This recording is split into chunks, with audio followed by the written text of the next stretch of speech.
We've witnessed escalations in Eastern Europe, which has really affected the whole globe. Bond markets are really volatile at the moment, and we've witnessed that central banks have become very hawkish after the fact that we've seen inflation rise dramatically across the world. We now have a US Federal Central Bank that's ready to hike rates and be aggressive on the balance sheet.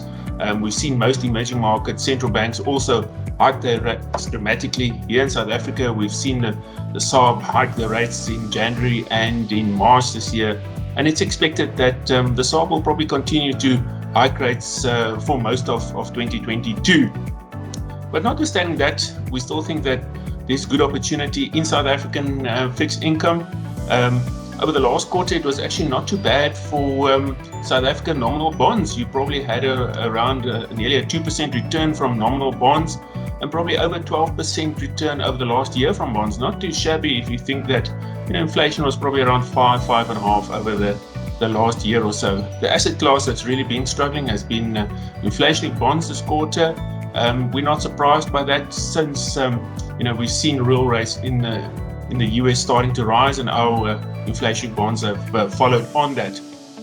We're probably a little bit more concerned around what's happening in the credit market as well, that spreads are still quite tight and there's still this huge demand-supply imbalance in the credit markets. Looking forward, we're still very constructive on South African fixed income. So yes, the SARB will continue to hike rates. Inflation will probably average around 5.5 to 6% in 2022.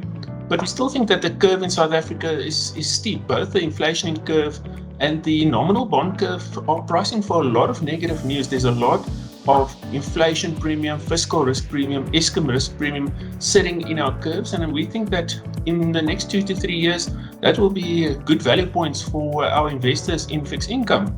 So just to put it into perspective, so what can we expect? So we said that, look, inflation is probably going to be around 6% over the next year or so. If you sit in cash, you're probably going to earn around 6.5% out of cash. So for the first time in 3 years, you're probably going to make a little bit of a real return from cash for the first time in about 3-4 years.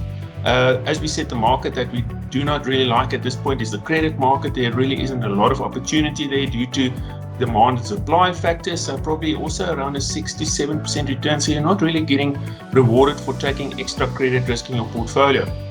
The two asset classes that do excite us are obviously nominal bonds and inflation bonds, as we said, because the valuations look so attractive.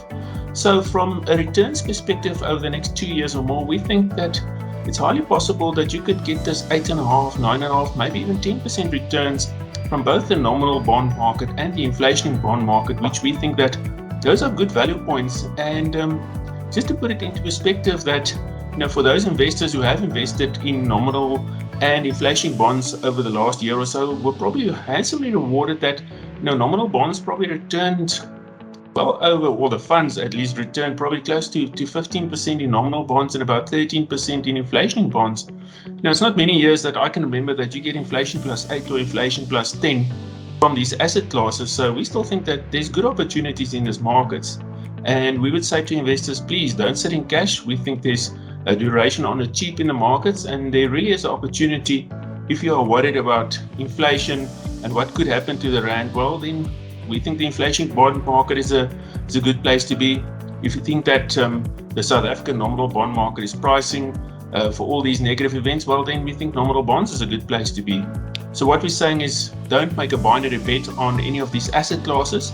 But what we say to investors is that you should have a combination of cash, nominal bonds, and ILBs in your portfolios, and they will serve you well over the next 2 to 3 years. Thank you.